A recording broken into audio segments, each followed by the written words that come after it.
The building of the Taj Mahal, L. Adams Beck. In the name of God, the compassionate, the merciful, the smiting, a day when the soul shall know what it has sent on or kept back, a day when no soul shall control aught for another, and the bidding belongs to God, the Quran. 1. Now the Shah, Shah Jahan, emperor in India, loved his wife with a great love, and of all the wives of the Mughal emperors, surely this Lady Arjamand, TAJ Mahal, the chosen of the palace, was the most worthy of love. In the tresses of her silk-soft hair his heart was bound, and for none other had he so much as a passing thought since his soul had been submerged in her sweetness. Of her, he said, using the words of the poet Faizi, "How shall I understand the magic of love the juggler? For he made thy beauty enter at that small gate the pupil of my eye, and now my heart cannot contain it." But who should marvel? For those who have seen this Arjamand crowned with the crown the Padishah set upon her sweet low brows, with the lamps of great jewels lighting the dimples of her cheeks as they swung beside them, have most surely seen perfection. He who sat upon the peacock throne, where the outspread tail of massed gems is centered by that great ruby, the eye of the peacock, the tribute of the world, valued it not so much as one jock of the dark and perfumed tresses that rolled to her feet. Less to him the 12 throne columns set close with pearls than the little pearls she showed in her sweet laughter. For if this lady was all beauty, so too she was all goodness. And from the Shah to the poorest, all hearts of the world knelt in adoration before the chosen of the palace. She was indeed an extraordinary beauty, in that she had the soul of a child, and she alone remained unconscious of her power. And so she walked, crowned and clothed with humility. Cold, haughty, and silent was the Shah before she blessed his arms, flattered, envied, but loved by none.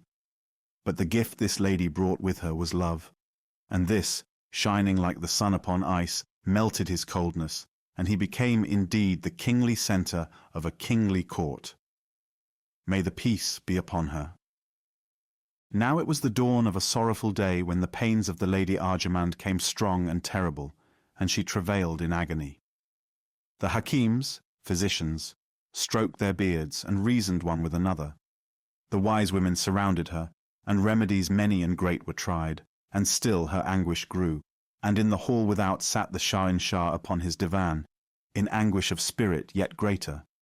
The sweat ran on his brows, the knotted veins were thick on his temples, and his eyes, sunk in their caves, showed as those of a maddened man. He crouched on his cushions and stared at the purdah that divided him from the lady, and all day the people came and went about him, and there was silence from the voice he longed to hear, for she would not moan, lest the sound should slay the emperor.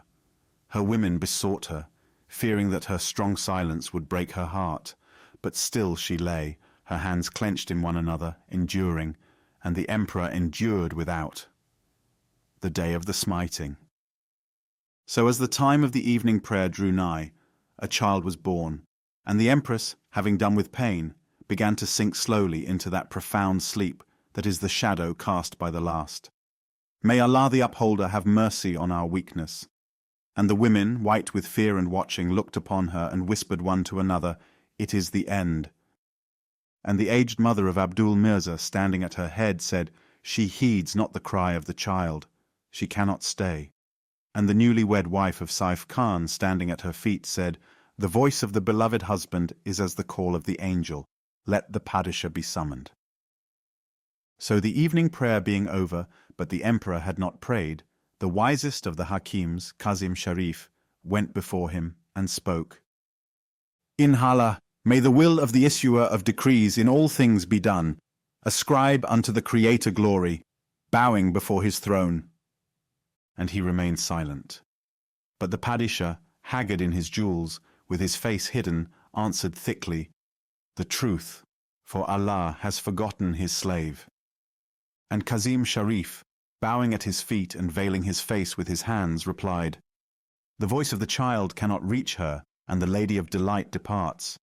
He who would speak with her must speak quickly." Then the emperor rose to his feet unsteadily, like a man drunk with the forbidden juice. And when Kazim Sharif would have supported him, he flung aside his hands, and he stumbled, a man wounded to death as it were, to the marble chamber where she lay. In that white chamber it was dusk, and they had lit the little cressets so that a very faint light fell upon her face. A slender fountain a little cooled the hot, still air, with its thin music and its sprinkled diamonds, and outside the summer lightnings were playing wide and blue on the river. But so still was it that the dragging footsteps of the emperor raised the hair on the flesh of those who heard. So the women who should veiled themselves, and the others remained like pillars of stone. Now, when those steps were heard, a faint colour rose in the cheek of the Lady Arjamande, but she did not raise the heavy lashes or move her hand. And he came up beside her, and the shadow of God, who should kneel to none, knelt, and his head fell forward upon her breast. And in the hush the women glided out like ghosts, leaving the husband with the wife, excepting only that her foster-nurse stood far off, with eyes averted. So the minutes drifted by, falling audibly one by one into eternity, and at the long last she slowly opened her eyes, and as from the depths of a dream, beheld the emperor. And in a voice faint as the fall of a rose-leaf she said the one word, "Beloved." And he from between his clenched teeth answered, "Speak, wife." So she, who in all things had loved and served him, she, light of all hearts, dispeller of all gloom, gathered her dying breath for consolation, and raised one hand slowly, and it fell across his, and so remained.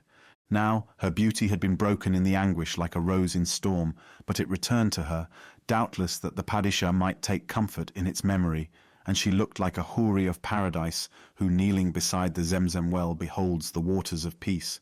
Not Fatma herself, the daughter of the Prophet of God, shone more sweetly.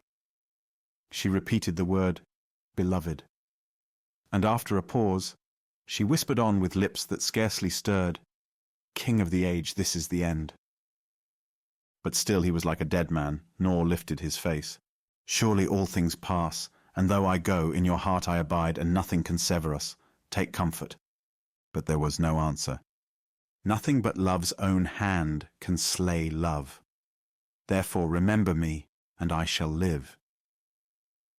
And he answered from the darkness of her bosom, "The whole world shall remember.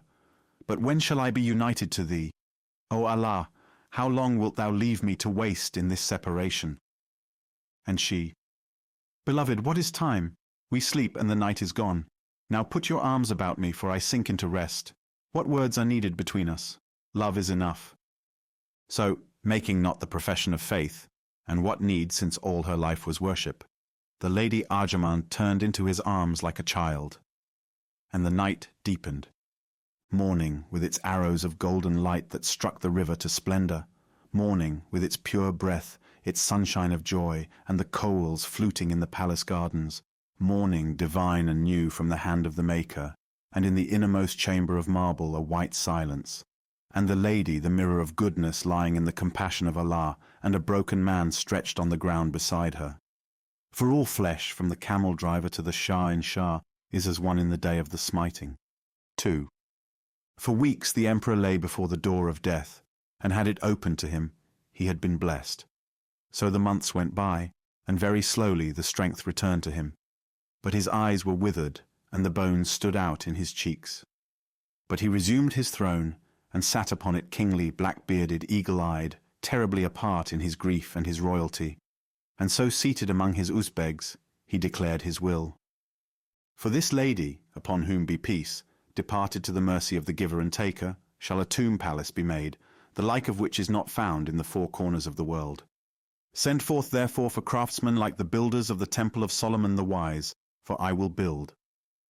So taking counsel, they sent in haste into Agra for Ustad Isa, the master builder, a man of Shiraz. And he, being presented before the Padishah, received his instructions in these words. I will that all the world shall remember the flower of the world, that all hearts shall give thanks for her beauty, which was indeed the perfect mirror of the Creator. And since it is abhorrent of Islam that any image be made in the likeness of anything that has life, make for me a palace tomb, gracious as she was gracious, lovely as she was lovely, not such as the tombs of the kings and the conquerors, but of a divine sweetness. Make me a garden on the banks of Yumna, and build it there, where, sitting in my pavilion of marble, I may see it rise. And Ustad Isa, having heard, said, upon my head and eyes, and went out from the presence. So, musing upon the words of the Padishah, he went to his house in Agra, and there pondered the matter long and deeply, and for a whole day and night he refused all food and secluded himself from the society of all men. For he said, "This is a weighty thing, for this lady, upon whom be peace, must visibly dwell in her tomb palace on the shore of the river, and how shall I, who have never seen her, imagine the grace that was in her, and restore it to the world? Oh, had I but the memory of her face, could I but see it as the Shah-in-Shah sees it, remembering the past. Prophet of God, intercede for me, that I may look through his eyes, if but for a moment." That night he slept, wearied and weakened with fasting. And whether it were that the body guarded no longer the gates of the soul, I cannot say. For when the body ails, the soul soars free above its weakness. But a strange marvel happened. For as it seemed to him, he awoke at the mid-noon of the night, and he was sitting, not in his own house, but upon the roof of the royal palace, looking down on the gliding Jumna, where the low moon slept in silver, and the light was alone upon the water. And there were no boats, but sleep and dream, hovering hand in hand, moved upon the air, and his heart was dilated in the great silence. Yet he knew well that he waked in some supernatural sphere, for his eyes could see across the river as if the opposite shore lay at his feet, and he could distinguish every leaf on every tree, and the flowers moon-blanched and ghost-like. And there, in the blackest shade of the pipala boughs, he beheld a faint light like a pearl, and looking with unspeakable anxiety, he saw within the light, slowly growing, the figure of a lady exceedingly glorious in majesty, and crowned with a rayed crown of mighty jewels of white and golden splendor. Her gold robe fell to her feet, and, very strange to tell, her feet touched not the ground, but hung a span's length above it, so that she floated in the air. But the marvel of marvels was her face, not indeed for its beauty, though that transcended all, but for its singular and compassionate sweetness, wherewith she looked toward the palace beyond the river, as if it held the heart of her heart, while death and its river lay between. And Ustad Isa said, "O dream, if this sweetness be but a dream, let me never wake. Let me see forever this exquisite work of Allah the Maker, before whom all the craftsmen are as children, for my knowledge is as nothing, and I am ashamed in its presence."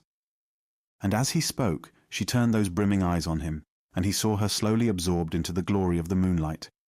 But as she faded into dream, he beheld, slowly rising, where her feet had hung in the blessed air, a palace of whiteness, warm as ivory, cold as chastity, domes and cupolas, slender minors, arches of marble fretted into sea foam, screen within screen of purest marble, to hide the sleeping beauty of a great queen, silence in the heart of it, and in every line a harmony beyond all music. Grace was about it, the grace of a queen who prays and does not command, who seated in her royalty yet inclines all hearts to love. And he saw that its grace was her grace, and its soul her soul, and that she gave it for the consolation of the emperor. And he fell on his face and worshipped the master builder of the universe, saying, "Praise cannot express thy perfection. Thine essence confounds thought. Surely I am but the tool in the hand of the builder." And when he awoke, he was lying in his own secret chamber, but beside him was a drawing such as the craftsmen make of the work they have imagined in their hearts, and it was the palace of the tomb. Henceforward, how should he waver? He was as a slave who obeys his master, and with haste he summoned to Agra his army of beauty. Then were assembled all the master craftsmen of India and of the outer world. From Delhi, from Shiraz, even from Baghdad and Syria they came. Muhammad Hanif, the wise mason, came from Kandahar, Muhammad Sayyid from Multan, Amanat Khan, and other great writers of the Holy Quran, who should make the scripts of the book upon fine marble. Inlayers from Kanauj, with fingers like those of the spirits that bowed before Solomon the king, who should make beautiful the pure stone with inlay of jewels, as did their forefathers for the Raja of Mewar.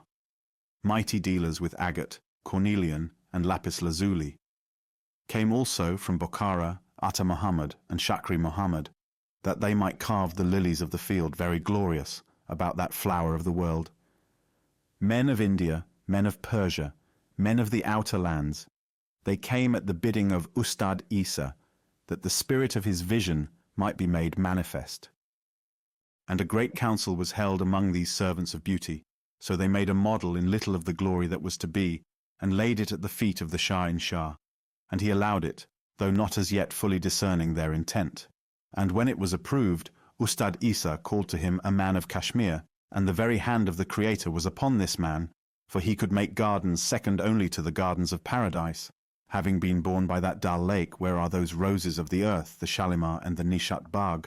And to him said Ustad Isa, "Behold, Rain Lal Kashmiri, consider this design. Thus and thus shall a white palace, exquisite in perfection, arise on the banks of Yumna. Here in little in this model of sandalwood, see what shall be. Consider these domes, rounded as the bosom of beauty, recalling the mystic fruit of the lotus flower. Consider these 4 minors that stand about them like spirits about the throne. And remembering that all this shall stand upon a great dais of purest marble, and that the river shall be its mirror, repeating to everlasting its loveliness. Make me a garden that shall be the throne room to this queen."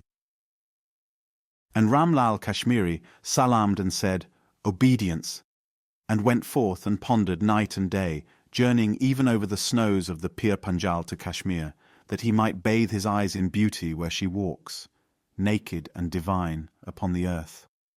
And he it was who imagined the black marble and white that made the way of approach. So grew the palace that should murmur, like a seashell, in the ear of the world, the secret of love. Veiled had that loveliness been in the shadow of the palace, but now the sun should rise upon it, and turn its ivory to gold, should set upon it and flush its snow with rose. The moon should lie upon it, like the pearls upon her bosom, the visible grace of her presence breathe about it, the music of her voice hover in the birds and trees of the garden. Times there were when Ustad Isa despaired lest even these mighty servants of beauty should miss perfection. Yet it grew and grew, rising like the growth of a flower.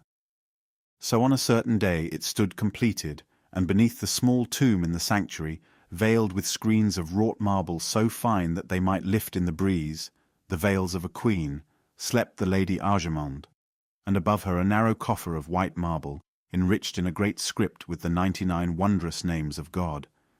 And the Shah-in-Shah, now grey and worn, entered, and standing by her cried in a loud voice, "I ascribe to the unity, the only Creator, the perfection of his handiwork made visible here by the hand of mortal man.